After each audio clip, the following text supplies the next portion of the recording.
Didik TV KPM.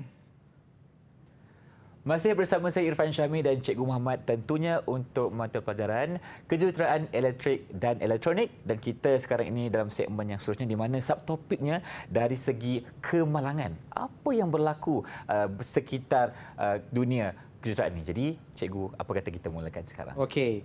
So kita nak tengok sekarang bila kita dah masuk, kita tahu jadi jurutera dan kita tahu tentang kerjaya dan sedikit tentang dasar-dasar, dan seterusnya kita nak tengok kemalangan. So itu kemalangan itu adalah satu benda yang perlu kita ketahui kerana ia penting kalau kita nak elak kemalangan kita sendiri.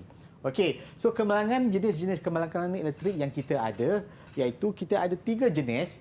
Simple, renjatan elektrik, kita ada letupan dan kita ada kebakaran. Okey, ini adalah 3 jenis kemalangan elektrik yang ada sebenarnya. Alright, kita tengok, kita huraikan sedikit setiap daripada tiga isi terpenting itu. Okay? So kita ada renjatan elektrik. So kenapa ia berlaku? Okay. Ia berlaku apabila arus elektrik melalui tubuh badan setelah tersentuh dengan punca elektrik yang terdedah. Okey, daripada sini penyataan ini sebenarnya telah menceritakan beberapa perkara kalau apa yang kita tengok. Okey, dia kena ada arus elektrik dan dia mesti ada punca elektrik yang terdedah. So, faktor-faktor dia, apa yang kita tahu, faktor utamanya pertama adalah kecuaian. So, ini adalah kecuaian, selalunya berlaku tentang kecuaian lah. Sama ada kecuaian pengguna ataupun kecuaian jurutera itu sendiri. So, seterusnya kita ada arus bocor. Okey, arus bocor. Arus bocor itu adalah apabila wire itu dah terdedah, maka akan berlakulah arus bocor. Okey. So, kita ada sentuhan. Jadi kalau kita ada sentuhan, maka terjadilah renjatan elektrik. Dan seterusnya kita ada pengalir yang terdedah seperti yang saya cakapkan tadi. Okey. Dan seterusnya kalau kita tengok, ini adalah fakta menarik apa akan berlaku bila kita tengok kepada bercerita tentang renjatan elektrik ni. Kalau 3 mA, kita akan dapat kejutan yang lembut sahaja. Okey. Untuk 7 mA, kita akan dapat kejutan elektrik yang menyakitkan. Okey, 20 mA akan menyebabkan kesukaran kita bernafas, di mana otot-otot kita di dalam badan kita telah diganggu fungsi dia. Dan 70 mA kita akan dapat risiko kematian. Okay. Dan 700 mA tisu badan kita telah melecur, dan melecuran ini adalah lecur dengan teruk. Okey, bila kita dapat 3000 mA iaitu 3M, jantung kita akan berhenti. Okey. Kalau kita tengok sebenarnya plug pada kita yang kita gunakan sebenarnya ada hingga 12 M. Jadi sangat bahaya sebenarnya. So kita kena tengok apa yang kita nak ni.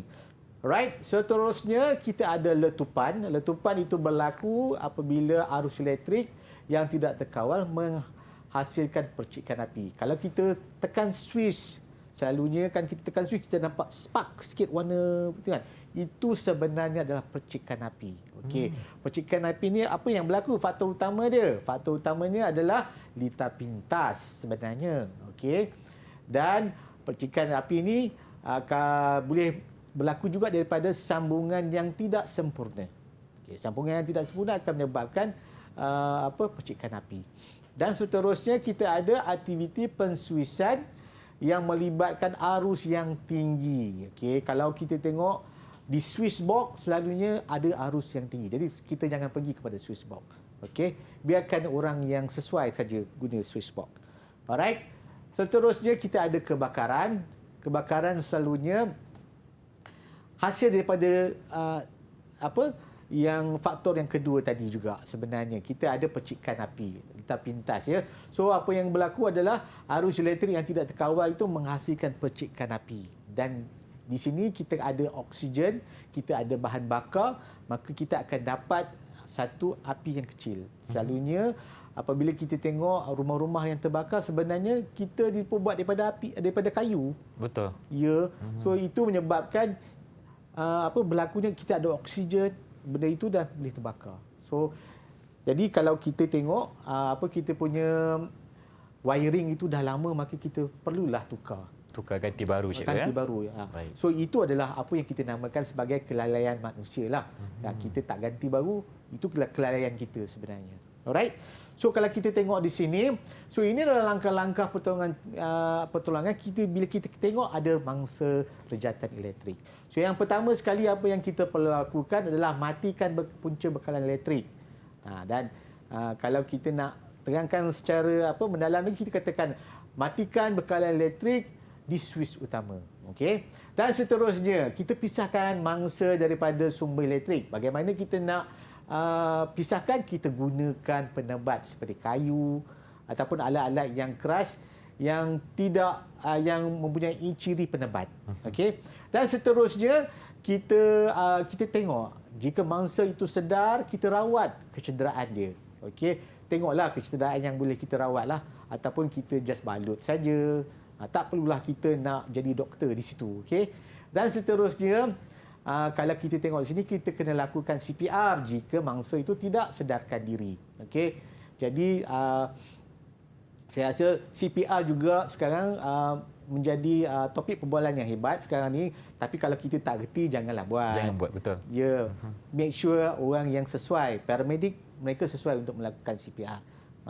Jadi kalau kita nak tak reti, kita biarkan. Tapi yang sepatutnya apa yang kita lakukan adalah seterusnya kita lindungi mangsa daripada suhu yang melampau, dan seterusnya kita dapatkan bantuan kecemasan. Okey. Dan kita tengok soalan contoh bagi sini. So nyatakan jenis kemalangan elektrik di tempat kerja. So kita ada 3 markah di sini. So 3 isi penting. So apakah ciri-ciri tersebut? Baik, silakan rakan-rakan di MRSM Bentong untuk menjawab soalan cikgu. Okey, Amma, silakan. Jawapannya yang pertama, rejatan elektrik, cikgu. So rejatan elektrik betul. Seterusnya, Yang kedua, Betul, cikgu. Yang kedua adalah letupan, cikgu. so letupan dan Letupan. seterusnya adalah yang ketiga. Jawapan ketiga adalah kebakaran. Okey, kebakaran. Okey. Dan itu adalah 3 yang penting. So kalau kita tengok ni, saya cepatkan di sini. Kita tengok kalau kita ada penyataan tentang kesan rejatan elektrik kepada manusia. So di sini adalah kita nak tengok tentang bagaimanakah besarnya arus jadi apa. So rejatan 7 mA apa yang akan berlaku? So dia akan menyebabkan kematian, betul ataupun salah? So kita betul. Dan seterusnya 3000 mA kita akan dapati dia akan menghentikan jantung, betul ataupun salah? betul cikgu. Betul. Ifah ingat lagi. Ya, dan Okey. seterusnya kalau 0.07 M akan tidak menyebabkan kesihatan. Tadi kita tengok sebenarnya menyebabkan kesihatan, walaupun dia lembut sebenarnya kan. So itu adalah salah. Okey. Dan seterusnya ini adalah isi contoh esei yang kita nak ni. So sebenarnya esei ni seperti yang saya terangkan ni tadi. So dia ada 12 markah untuk isi penting dan dia punya penerangan dia. So kita tengok apakah isi-isi penting dia. So ini adalah pertama, matikan bekalan. So kita tengok matikan bekalan, kita terangkan isi penting tu dengan matikan bekalan elektrik pada switch utama. So kita kena terangkan isi penting tersebut.